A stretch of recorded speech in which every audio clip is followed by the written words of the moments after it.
They judged him for the vest on a customer's back, not the work in his hands. Big mistake. It was a Thursday morning in Modesto, California.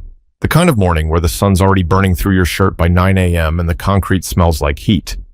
Darnell Cooper had been at Vince's Custom Cycles for almost a decade and a half, and he still showed up early every single day. Same thermos of coffee, same black boots, same quiet nod to whoever clocked in after him. Darnell wasn't flashy. He didn't brag, didn't need to. You don't survive this long in a bike shop unless your hands know what they're doing. And his did. He could pull apart a carburetor blindfolded and tell you if the engine was burning too lean just by the sound it made when you hit the throttle. That morning, Vince barked out an order across the garage. "Darnell, you're up front. Walk in. Rear belt's shredded." Darnell wiped his hands on a rag and walked out toward the open bay door. That's when he saw it. A 2005 Harley Dyna Superglide. Dirty, loud, and mean-looking, just the way riders like them. But it wasn't the bike that caught his attention. It was the patch on the man's cut-off denim vest. A red and white Hell's Angels rocker stretched across the back with a small Modesto chapter tag at the bottom. Now, here's the thing. Darnell wasn't new to this. He'd fixed bikes for all types, retired sheriffs, fresh out of jail, weekend warriors, real riders. He didn't ask questions he didn't need the answers to. If you had cash or a card that cleared, you were a customer, period. The rider was white, maybe late 40s, with deep-set eyes, weathered skin, and tattoos crawling up both arms. "You Darnell?" the guy asked. "That's me." Guy out back said you're the only one who really knows what the hell he's doing around here. Darnell gave a small smile. "Depends what you're trying to get done." The rider kicked out the stand and gave a half shrug. Belt snapped on the way in. She's spitting and popping too. Maybe timing's off. Darnell crouched beside the bike, already eyeing the damage. "You ride it like you stole it?" The guy chuckled. "Is there any other way?" And just like that, it was on.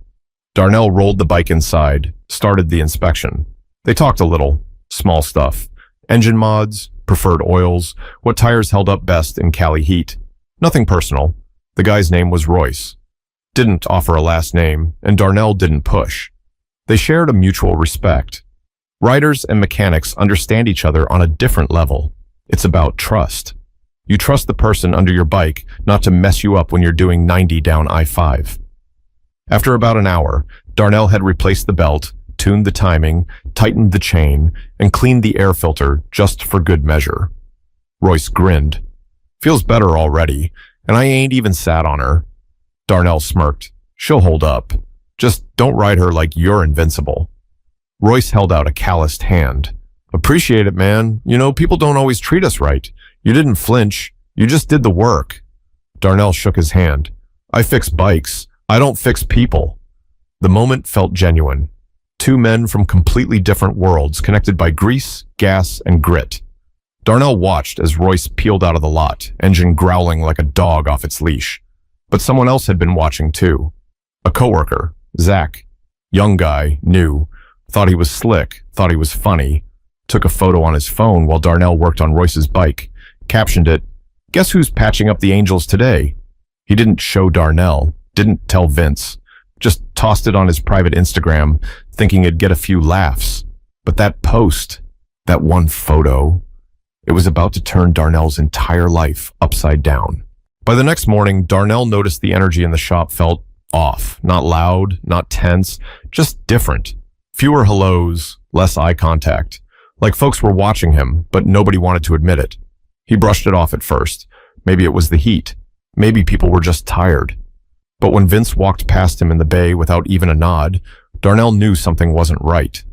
During lunch, he sat alone on the old bench out back like he always did. He was halfway through his sandwich when Zach came out, phone in hand, snickering. "Yo, Coop," Zach called out. "You see the comments on my story yesterday?" Darnell looked up, slow. "What story?" Zach turned the screen so Darnell could see. There it was. A photo of him crouched beside Royce's bike, the Hell's Angels patch clearly in frame. Caption read, "Darnell's switching teams guess we gotta start calling him Big Red." Underneath were a dozen comments. "Yo, he in deep now. Ain't that shop affiliated with the Vagos?" Watch him start rolling with the crew. Darnell's chest tightened. He stood slowly. You posted this? Zach shrugged like it was nothing. It's a joke, man. Don't be so serious. Everyone knows it ain't real. But the damage was already done. That afternoon, a customer who'd been waiting on a tire install asked for a different mechanic, said he'd come back next week if Darnell wasn't available. Another guy stood at the front counter, whispering to the receptionist, eyeing Darnell like he had a grenade in his back pocket. And Vince still hadn't said a word. Darnell knew how fast stuff like this could spin. You don't need to say much in a place like Modesto. One bad look, one half-true story, and suddenly, you're not the guy who fixes bikes. You're the guy they whisper about in the break room. By the end of the shift, Darnell had had enough. He walked straight into Vince's office, wiped sweat from his forehead, and shut the door behind him. You got a minute? He asked. Vince didn't look up from his desk. You working on that Buell? I was. Now I'm here. Vince leaned back, arms crossed. All right. What's on your mind? That picture, the one Zach posted. Vince's jaw worked, like he was chewing words before spitting them out. You got a lot of nerve bringing that to me, Darnell. Darnell blinked. Come again? You think I like getting calls from old customers asking if we're working with outlaw clubs now? You think that's good for business? I fixed a man's bike. That's all I did. You know that. You fixed his bike, in front of God and everybody, with a smile on your face. Darnell stepped forward, fists clenched at his sides. So what? You telling me we're turning people away based on what jacket they wear now? Vince stood up slowly. I'm telling you, this ain't a good look. For you or for us. But you didn't have a problem with the skinhead whose Triumph I worked on last month. You didn't care when that dude with the Confederate flag keychain dropped off his Honda. So why now? Vince didn't answer. That silence? That told Darnell everything he needed to know. But before he could walk out that office, Vince said something that stopped him cold. Darnell, Vince said, voice low, I'm letting you go. Just like that. No warning, no sit down, no final write-up or probation. 15 years, gone in 5 words. Darnell blinked hard. He wasn't even sure he heard it right. You're firing me? For what? Vince looked down at his desk, like the paperwork might give him the courage he didn't have in his own spine. It's not a good fit anymore. A good fit? Darnell's voice cracked. I trained half the guys in that shop. I've stayed late, worked holidays, took pay cuts when you asked.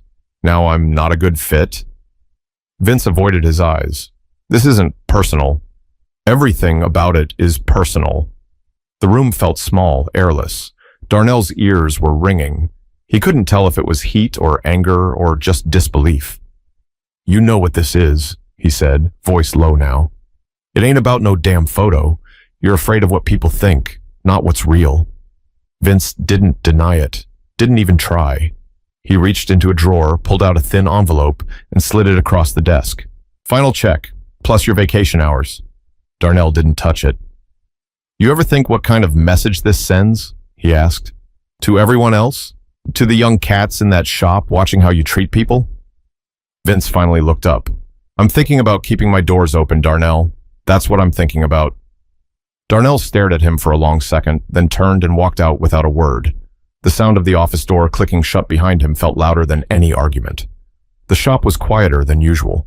He could feel eyes on him, some curious, some guilty, some pretending they hadn't heard the shouting. Zach was in the corner pretending to refill the coolant shelf, but he wouldn't meet Darnell's gaze. Back at his station, Darnell opened his drawer, pulled out his toolbox key, and unlocked the chest he'd been filling for 15 years. Socket by socket, wrench by wrench, all paid for with honest labor. He packed slow, deliberate, no rush, like he wanted every person in that building to watch him leave and remember it. On his way out, he stopped at the time clock, clocked out for the last time, didn't say a word. Outside, the heat hit him like a slap. He sat behind the wheel of his old Silverado and just stared at the dash. Everything was quiet except the ticking sound the engine made when it cooled down. His phone buzzed, a text, unknown number. Heard what happened. That was wrong, bro. I'm sorry. No name, no courage. He tossed the phone on the seat. That night, he didn't sleep. Just lay there, staring at the ceiling fan, spin slow overhead, thinking about how fast a man's reputation could be taken away. Not because of what he did, but because of what other people thought he did. 15 years of work, loyalty, and sweat, erased by one photo and a handful of scared whispers. But he wasn't broken. He was angry. And underneath that anger, something else was building. Resolve. Because if he didn't find out who really started this, he'd never be able to clear his name. And he wasn't about to let a joke ruin his life. The next day, Darnell woke up early out of habit. His body moved like it still had a shift to start. Coffee, shower, work boots. But this time, there was no place to be. He sat on the edge of the bed for a while, staring at his calloused hands. His phone buzzed again, another message from an old coworker. "Man, that was messed up. You good?" He didn't answer. Instead, he grabbed his keys, loaded his toolbox into the truck bed, and headed into town. Not for a job. Not yet. Just to move. Think. Keep from sitting in that silence. He stopped by Skip's Auto, a family-owned garage on the south end of Modesto. Skip was old school, white, in his 60s with a gut and a limp, but he never treated Darnell like anything less than a man. They'd done some side work together over the years, shared a beer once or twice at a cookout. Skip spotted him pulling in and walked out wiping his hands on a greasy towel. "You look like you just buried someone," he said. "Just got fired for doing my job," Darnell replied. Skip raised an eyebrow. "Heard some rumblings about that. Something about a biker?" Darnell nodded. "Guy from the Hells Angels. Walk in. Needed help. I fixed his bike. That's it." Skip shook his head slowly. "Let me guess.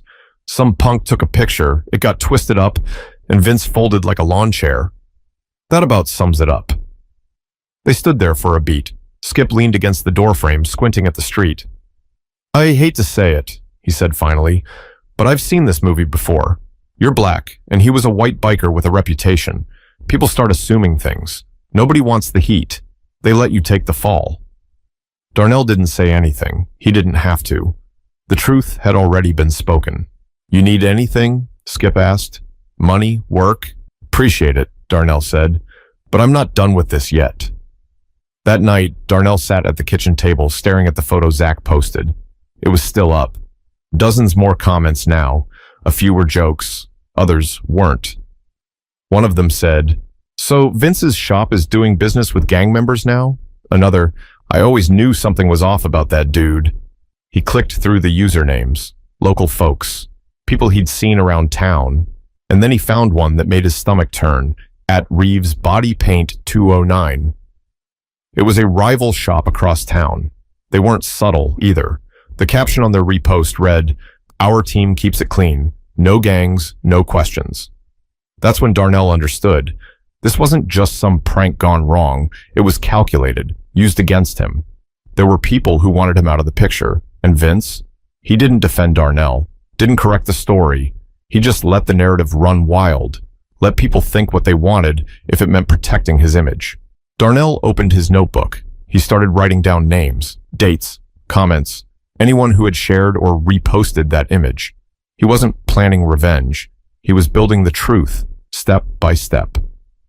And as he sat there, collecting the threads, a knock hit the front door, heavy, twice. Darnell stood up slowly, opened it. Standing on the porch, wearing the same vest as before, was Royce, the Hells Angels rider. "I heard what happened," he said. Darnell didn't answer. Royce looked him in the eye. "Mind if I come in?" But what Royce was about to say would flip the whole situation on its head.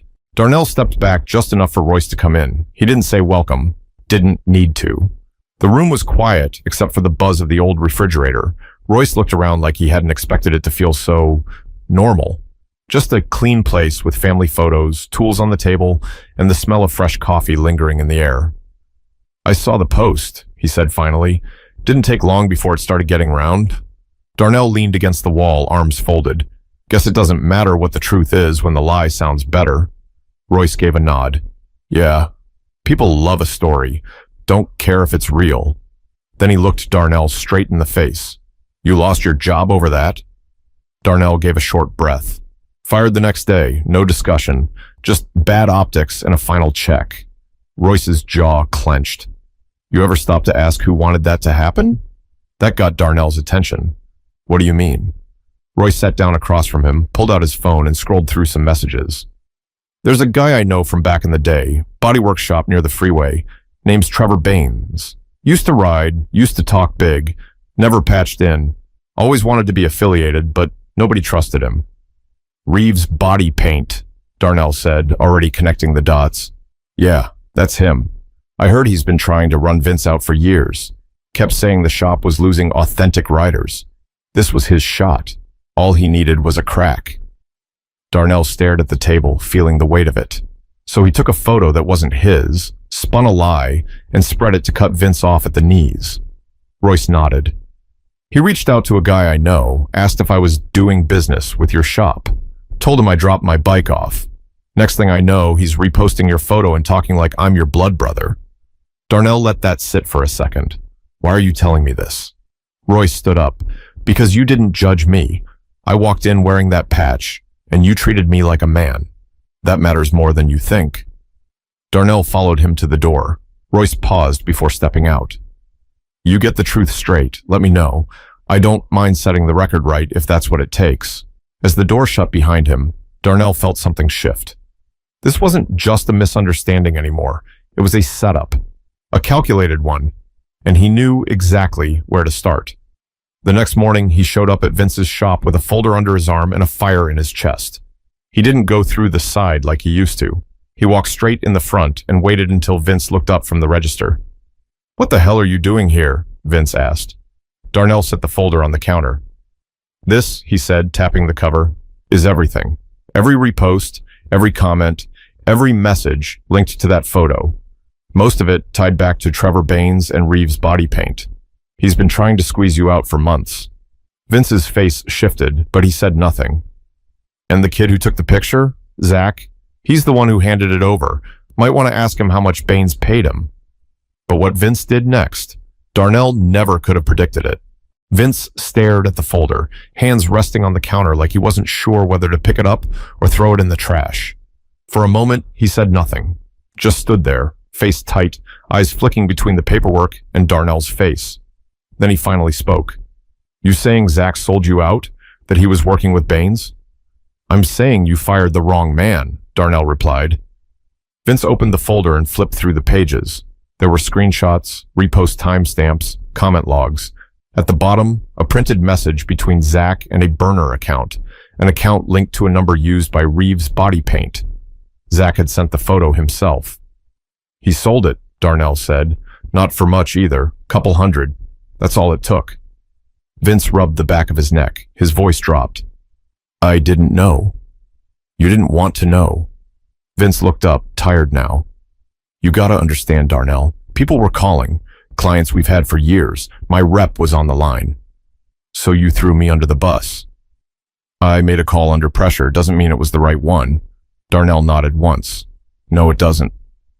Just then, the glass front door opened, and in walked Royce. Vest on, boots muddy, sunglasses hanging from his shirt collar. Every eye in the room turned. He didn't wait for permission. He walked straight to the counter, stood next to Darnell, and slapped down a small stack of glossy flyers. Y'all want to know who I am? Royce said, loud enough for the whole shop to hear. Name's Royce Benton. I ride with the Modesto chapter. Been clean since 2011. Run a halfway house for ex-cons out in Ceres. That man, he pointed at Darnell, treated me with more respect than half the businesses in this town. Fired him for working on my bike? That's coward work. Silence. Royce leaned in close to Vince, voice low now. You know how many of your clients got family locked up? Folks that made mistakes but trying to do right? You gonna fire them too when someone comes knocking? Vince didn't answer. Royce looked around the shop, then back at Darnell. You let me know if you open your own spot. I'll bring every rider I know your way. He gave Darnell a nod, solid, real, and walked out the door like he owned the place. Vince rubbed his face, sat down slowly behind the counter, and sighed. I messed up. Darnell didn't argue. I can try to fix this, Vince said. Put a statement out, talk to the press. You come back, we get ahead of it. But Darnell was already shaking his head. I'm not coming back. Vince looked surprised.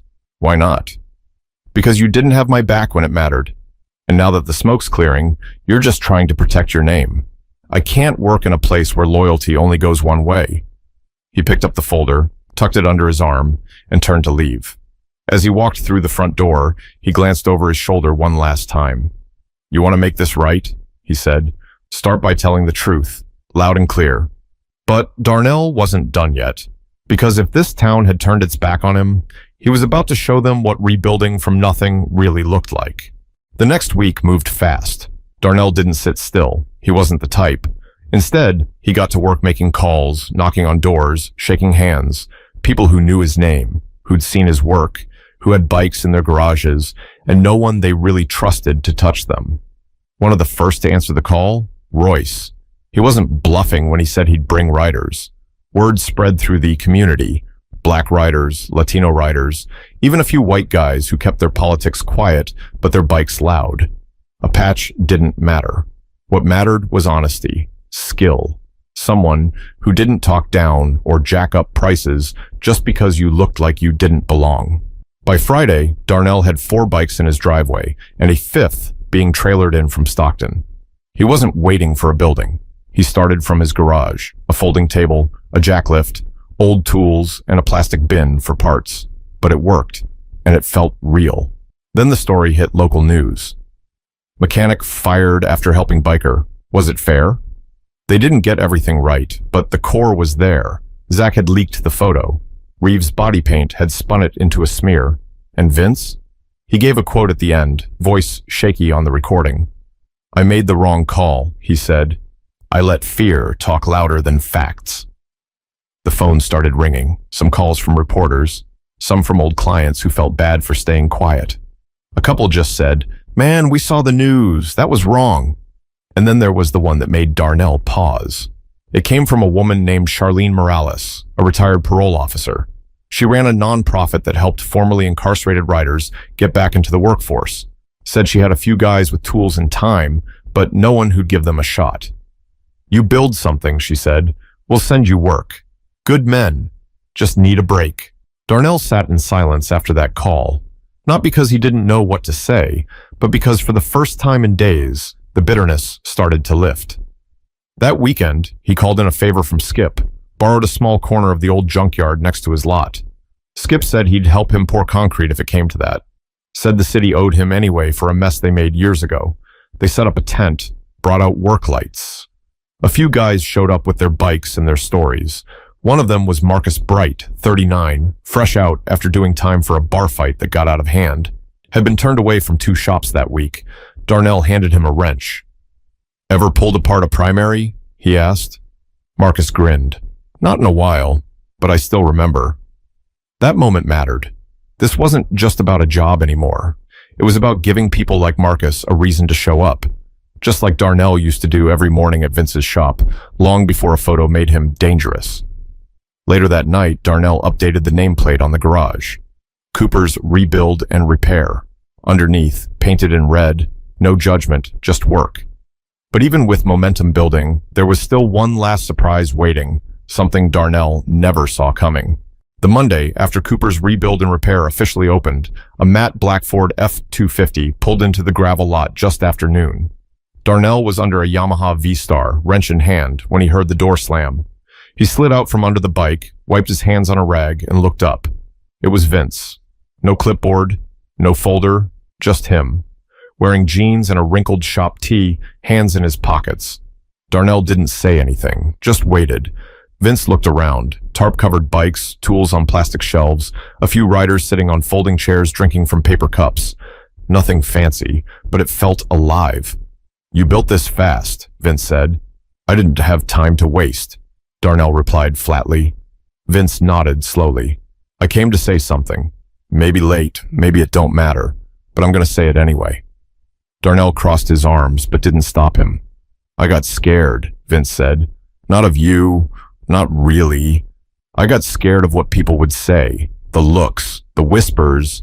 Thought I was protecting the shop, but I didn't protect the man who kept it running. Darnell said nothing. Vince took a breath. You made that place better. I never told you that. I should have. And when all this happened, I should have stood next to you, not behind the door. Darnell looked him in the eye. You done? Vince nodded. Yeah. Good. Then listen. Darnell stepped forward. You didn't just fire me. You made it okay for everybody else to turn their backs. You made silence feel normal. that don't just disappear. I know, Vince said. I won't ask you to come back. I wouldn't if I were you. I just wanted to say what I should have said before. He turned to leave, but paused. You need anything? Tools, lifts, scrap parts. I mean it. It's yours. Then he walked back to the truck and drove off. Darnell watched the taillights disappear, then looked back at the garage. Inside, Marcus was helping a teenager clean an air filter. Royce was leaning on a workbench, helping another rider patch a tire. And on the wall, someone had taped a handwritten sign. Your past ain't a problem here. We just fix things. Later that week, Darnell was sitting on his porch when an envelope arrived in the mail. No return address. Inside was a crisp note, handwritten. You were done wrong. You didn't fold. Much respect. Enclosed is a token of support from those who ride. There was a check, $5,000, signed simply Modesto Chapter. Darnell sat there a long time staring at it, not because of the money, but because of what it meant. The same patch that got him fired was now the reason his shop might grow. Funny how life works. By the end of the month, Cooper's was pulling in steady work. People who'd heard the story, people who respected the way he handled it, even riders who said they'd never trust anyone again until they met him. Darnell didn't chase revenge. He chased purpose. And in doing that, he found something more valuable than any job ever gave him. His voice, his peace, his pride. He didn't have to shout. He let his work speak, and this time everyone listened. Because reputation can be taken in a second, but respect? That's earned, rebuilt, and protected with every choice you make. Don't be the one who stays quiet when someone's being torn down. Speak truth, stand tall, and remember, silence can do more damage than hate ever could. Now let me ask you, what would you have done?